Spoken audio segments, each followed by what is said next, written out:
We start tonight with breaking news. A senior U.S. intelligence official says that Russian missiles have crossed into NATO member Poland. Polish media say that a projectile struck a village near the Ukrainian border, killing 2 people. Now, the Polish government has not confirmed that report, but we do understand that Poland's prime minister has called an emergency security council meeting. We also understand that the Pentagon in the United States, it says that it is looking into this report. For more now, we want to cross over to our reporter, Gregor Zimonsky in Warsaw. Gregor, what more can you tell us? What more do you know from where you are? Hi, Brett. Yes, we are having reports from Polish firefighters saying that 2 people have died in an explosion in the Polish village of Przewodow, right next to the border with Ukraine. It's just 6 kilometers away from the border. We've seen pictures, amateur pictures from the site. You can see a crater under a tractor. It's an agricultural area. So there is unconfirmed reports so far that this could have been a Russian missile striking on the Polish territory. As you mentioned, the Polish government is not confirming this so far, but we've been observing many rocket attacks throughout Ukraine today. So the worry is that this could have been, in fact, Russian rockets. And what can you tell us then about this emergency meeting of Poland's National Security Council? Yes, so the Polish Prime Minister called this meeting. It's started at 8, and it's still going on. And the Polish government has only said that this meeting is happening due to an extreme situation, but there was no more information given.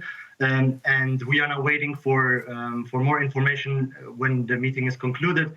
And there is also a meeting of the Polish government planned at 9 p.m. And Gregor, we're looking at pictures there of where this emergency meeting is taking place. Poland has been very vocal in its support for Ukraine. At the same time, Poland realizes it is a member of NATO. I mean, it's been in a very difficult situation. What does this report tonight and the possibility that this is a Russian missile, what could it do to change the calculation here? Well, obviously, Poland is a NATO member, and it has been coordinating closely with the allies since the beginning of the conflict. It has been a vocal supporter of Ukraine. Poland has delivered big numbers of weapons to Ukraine, and it has given shelter to Ukrainian refugees. You need to remember that there is also NATO troops presence in Poland. There is a multinational NATO battalion-sized battle group based in Poland. So, any confirmation of this event today could have major repercussions for the NATO as a whole and for the nature of this conflict. And what about the situation there the past 9 months? I mean, how present has this potential risk been just in public among the Polish people that this war could spill over into Poland?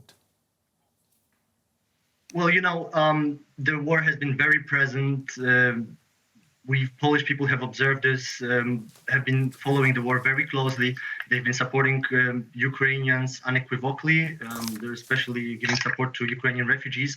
I think Polish people are aware of the fact that there is a major conflict going on the other side of the border, but at the same time, they are keeping calm and, the Polish people believe in the guarantees of NATO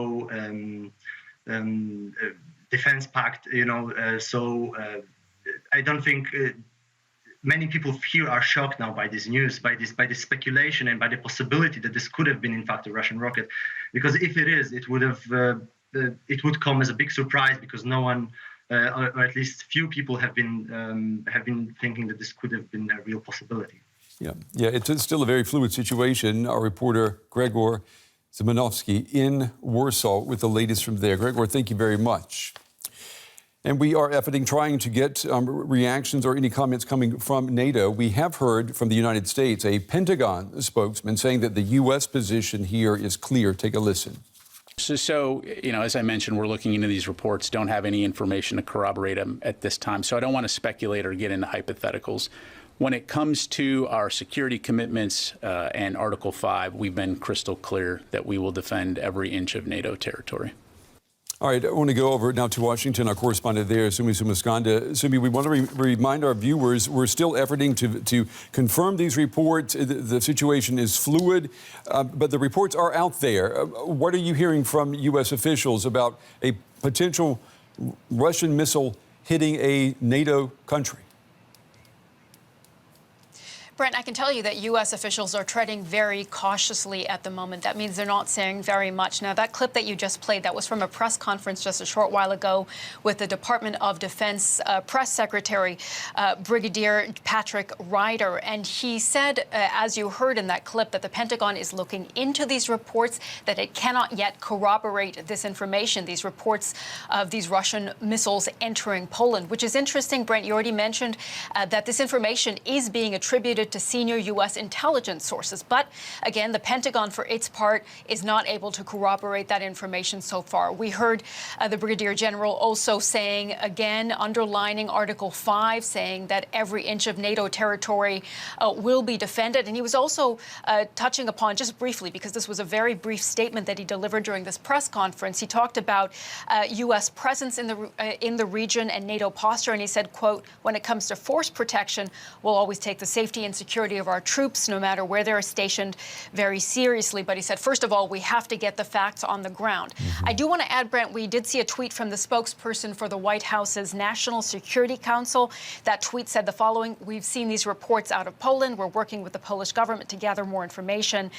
We cannot confirm the reports or any of the details at this time. We will determine what happened and what the appropriate next steps will be." So it looks like they are very much waiting for confirmation from Poland itself. I should add that President Biden is, of course, not in Washington at the moment. He's in Asia with G20 counterparts at that G20 meeting. We haven't seen any statement from the White House or from President Biden. He's actually not due to arrive back here because of the long travel that it takes to come back from the G20. He's not scheduled to arrive back in Washington until tomorrow evening, but very likely, Brent, that we won't see a comment from the White House just yet until some of the facts are cleared up. Yeah, we can understand why they are being very cautious. We know what this would mean if it is indeed confirmed. Our correspondent, Sumi Sumaskanda, in Washington. Sumi, thank you. And if you are just joining us, here is a reminder of this breaking news. A senior U.S. intelligence official saying that Russian missiles have crossed into NATO member Poland.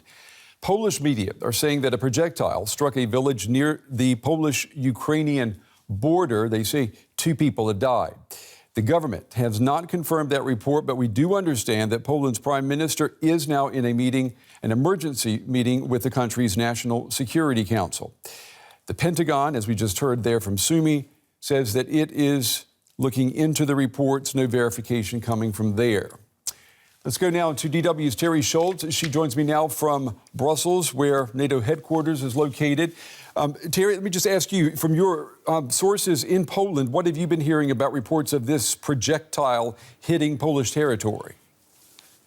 That's right, Brent. Using the word projectile is what my sources are saying at the moment. They have not yet confirmed officially that this was a missile.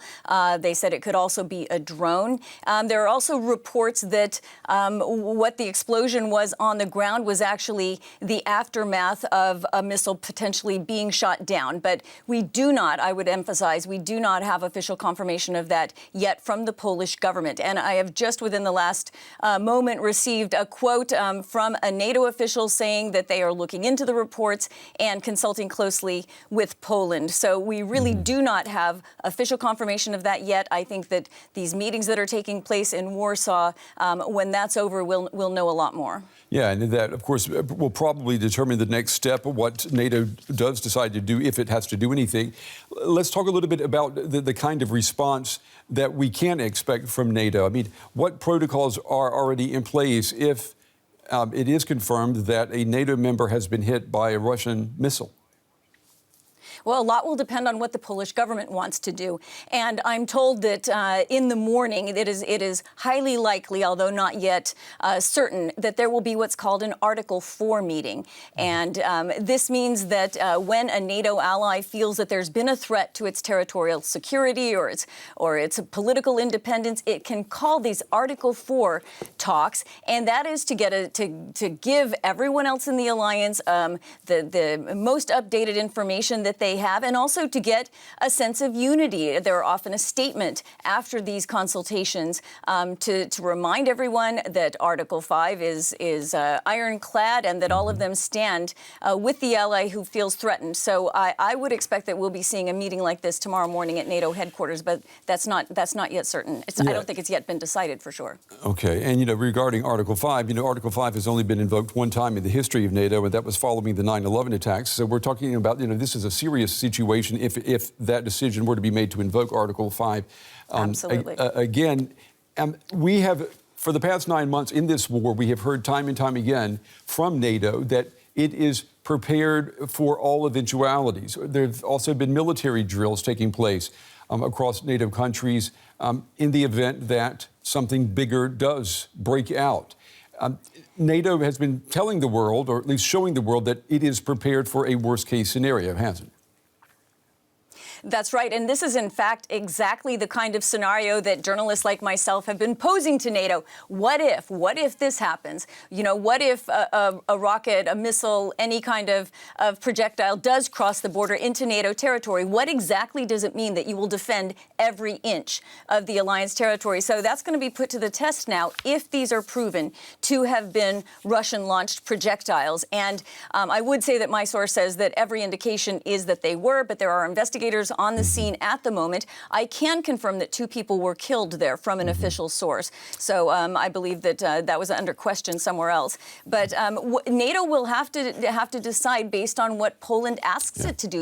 There are already a lot more U.S. soldiers, for example, in Poland by request of the Polish government. I believe the number is as 10,000 right now. That's a lot more than used to be there because of the threat in Ukraine. And there are other forces in Poland as well as the other allies along the border. So it will be a collective decision based on what Poland feels is needed to reassure it once we find out what exactly happened tonight.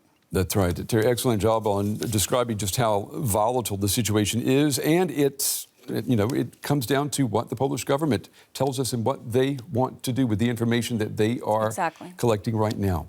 Teri Schultz in Brussels. Teri, thank you. In Ukraine, officials have also reported today a fresh wave of missile attacks on at least 10 cities in the country. That includes the capital, Kyiv, Lviv in the west, and the city of Kharkiv. Kyiv's mayor, Vitaly Klitschko, says that the strikes hit residential buildings in the capital, but air defense systems reportedly were able to shoot down several missiles. At least one person was killed. The attacks also struck energy facilities, causing widespread power outages. Authorities say more than 7 million households are now without electricity in Ukraine. Ukrainian President Zelensky, he has condemned today's airstrikes across his country. 85 missile strikes were fired at Ukraine, at our cities. The strikes were mainly on the energy infrastructure. It's clear what the enemy wants. He will not achieve his goal. There may still be around 20 strikes, so I'm asking you all to stay safe and stay covered for a while. I know the strikes cut off our energy supply in many cities in the country. We are working, and we will restore everything, and we will survive everything. Glory to Ukraine. Well, DW correspondent Jan-Philipp Schultz is in Kyiv. He has more on these latest airstrikes. Ukrainian officials have just called the attacks the heaviest wave of missile strikes during the entire war so far. Russia has launched around 100 missiles into Ukraine today. In almost all regions of the country, we have heard air raid alerts, and you can feel it here in the city of Kyiv, in the shelters and also in the supermarkets that just opened again after the air raids were over. People have seen a lot in the last 9 months, but the scale of today's attacks attacks really alarmed a lot of people. I was in my office when I heard the first explosions in the afternoon and when there was smoke rising over the city. And from what we know so far, several residential buildings have been hit. At least 2 people died, and in many other cities, including Odessa, Mykolaiv, and Kharkiv, critical infrastructure was destroyed, and millions of people are still without electricity. Yeah, let me pick up on that. The mayor of Kyiv saying that half of the city is now without electricity. How are they dealing with this? I mean, these are repeated power cuts that we're seeing now. Yeah, about half of Kiev is without power, but Kiev is not the worst affected city. Lviv in the west, for example, has been left almost completely in the dark. Of course, there are generators for critical infrastructure, and people have prepared themselves over the last weeks. They've bought torches, they've bought candles, also water supplies and additional warm clothes.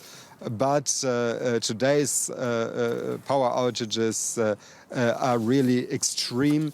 And what affects a lot of people even more than the power outages is the fact that the internet is not working properly in many regions, and it's very difficult to communicate. So a very, very difficult situation here at the moment. Our correspondent Jan-Philip Schultz with the latest tonight in Kyiv. Jan-Philip, thank you. The war in Ukraine, it is taking center stage at the G20 summit, getting underway in Indonesia. On this first day, world leaders strongly condemned Russian aggression in Ukraine. They also called for an end to the war. But Russia is not completely isolated at the G20 summit. It has an ally, China. A meeting of the leading economic powers, overshadowed by war. Ukraine dominated discussions at the G20 in Bali, from the impact on global prosperity and food security to finding a pathway to peace. We must end the war. From Kyiv, President Volodymyr Zelensky addressed the leaders, saying the world must act without delay. We will not allow Russia to wait it out, build up its forces and then unleash more terror and destabilization. Now is the time when Russia's destructive war must and can be stopped. Day one saw discussion of a draft declaration condemning Russia's actions in Ukraine and calling for a complete and unconditional withdrawal. But the statement also notes a clash of views. It says only most members condemn the war and that the G20 is not a forum for resolving security issues.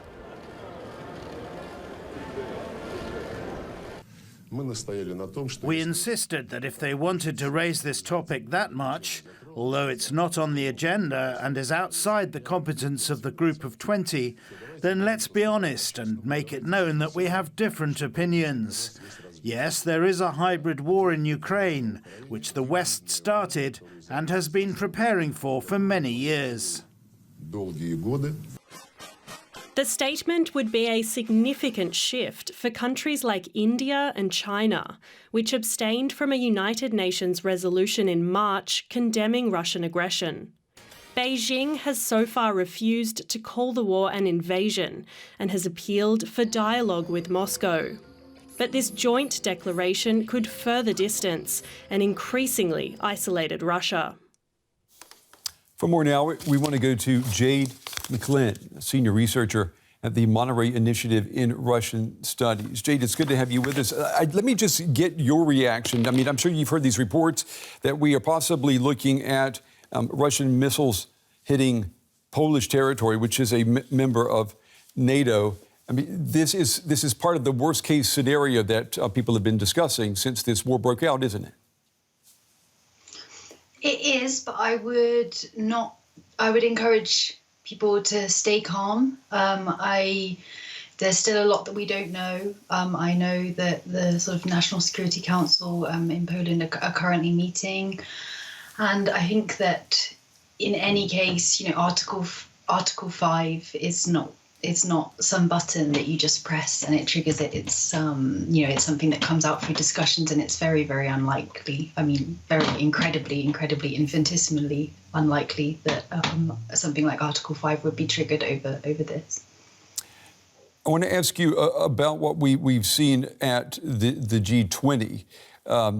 These recent Russian attacks in Ukraine. I mean, they come right after the draft declaration condemning Russia's aggression was presented. I mean, how much of a success is this draft really? I think it's a very good question. I mean, I don't think it is a success, but I don't think it ever could be. I don't think that the G20 really is the forum for resolving these security issues. That said, I think it was worth releasing it, and I think it's worth sort of having some honesty rather than sometimes, they water down these statements so much that you think, oh, what does that actually even really say? It's quite hard to pass. No, I don't think it is necessarily hugely successful, but at least it's honest. Russian President Vladimir Putin, he was personally invited to attend the G20 summit by Indonesia, the host country. He ended up being a no-show. He sent his foreign minister, Sergei Lavrov, instead. The fact that Putin is not there, is that a signal that Putin really doesn't care much about what the world thinks about this war? Or does it send a message that maybe Vladimir Putin does not think that it is prudent to leave the country?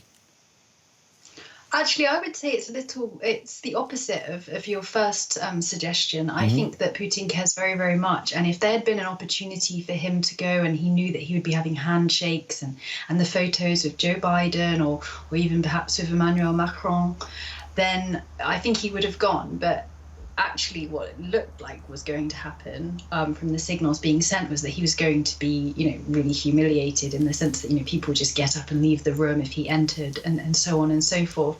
And so he called off the trip really quite late. And I think that was in order to save face. And as you said, in his place, he sent Sergei Lavrov, who is very, very, very out of the loop. Ukrainian President Zelensky, he said today that there cannot be any territorial concessions on the part of Ukraine when we're talking about possible peace deals. Do you think that this stance, is it supported by the G20? Or is there the impression that maybe the international community would gladly accept some type of frozen conflict or even accept the fact that Russia gets to keep some territory? Mm-hmm. Well, as we've discussed with the draft declaration, it's very difficult to talk of the G20 as a monolith. Certainly, I think there are quite a few countries who would be very happy to accept a frozen conflict or some territorial concessions, not least Russia, but beyond Russia. However, it's not their territory to concede. And I think that really Zelensky, it's not just Zelensky's position. We see consistently from the polling of Ukrainians between sort of 80 to 90% of Ukrainians are against any form of territorial concessions. And that's sort of throughout the country. It's slightly less in the east, but still incredibly, incredibly high, a very strong majority. So even if I'm not sure a frozen conflict is even possible, I think we would see the sort of insurrection style fighting that we saw in Iraq if against US forces, if not more. You say the G20 is maybe not the right place for these types of conflicts to even maybe be addressed. What we have seen, though, at the G20 is right before the meeting, we saw the leaders of the U.S. and China agreeing to condemn any threats of using nuclear weapons, which, of course, that was meant for Russia. Now we have China at the G20 being seen as an ally of Russia and possibly a blockade country in terms of getting a communique out where everyone agrees to condemn this war. China is showing that it is standing with Russia here, isn't it? I think there have been mixed signals from China. I mean, China's on China's side when it really comes down to it, and we've seen that China has let it be known. China's leaders have let it be known that they were not very happy or not best pleased by the invasion. We saw messages put out today by the French suggesting, that Xi Jinping, in conversations with Emmanuel Macron, had condemned the attack on Ukrainian sovereignty. However, that was only in the French press release. It wasn't in the Chinese release. So I think China, like I said, China's on China's side. I don't think it's quite right to see it as an ally of Russia, but certainly as a partner, and it won't go against its own interests to help the West, that's for sure. That'll be a quote coming from our talk tonight, Jade. China is on China's side. Jade McClint joining us tonight from the Monterey Initiative in Russian Studies. We appreciate your time and your insights tonight. Thank you. Thank you.